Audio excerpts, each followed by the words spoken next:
This is 7.8, Factoring Polynomials Completely, Part 2. So, something is considered factored completely when a polynomial is written as a product of unfactorable polynomials with integer coefficients. So if I can't factor it anymore, then I've done everything that I can, and we would consider it factored completely. So we have some guidelines for factoring polynomials completely, and that would be, first we're going to factor out the GCF. So like we did in 7.6, we're going to see if the A term is the GCF. So in this example, I have 3x squared plus 6x. They each have a factor of 3, and they each have a factor of x. So I take out a 3x, and then have the leftovers in parentheses. Next, I'm going to look for a difference of two squares, or look to see if I have a perfect square. Perfect square trinomial. So those are the patterns that we looked at in 7.7. And here's an example. So if I have x squared plus 4x plus 4, that's a perfect square trinomial. And x squared minus 4 is a difference of two squares. And then I can use those tricks. Tip number 3 is to factor a trinomial of the form ax squared plus bx plus c into a product of binomial factors. So that's like what we did in 7.5 in making the chart.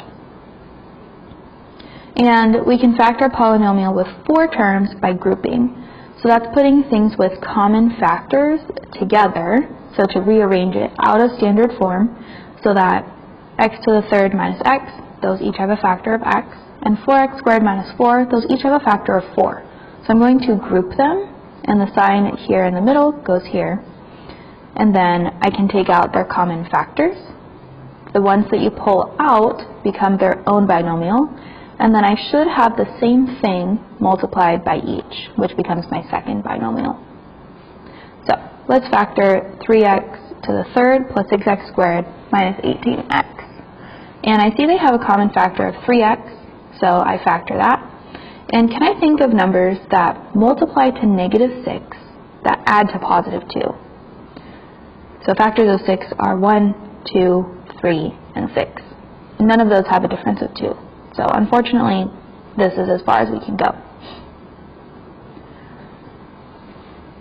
So on this next one, we have 2x to the third minus 12x squared plus 18x. And they each have a common factor of 2x. And then this is a perfect square trinomial, perfect square, 3 terms.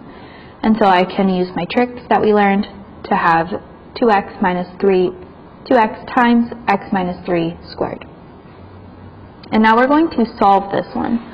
So in order to solve, I need to have it set equal to 0. So I'm going to subtract 10x on each side. And then I'm going to see, do they have any common factors? Yes, they all have a 2 and an x. So I take that out. And then can I find numbers that multiply to negative 5? That add to 4.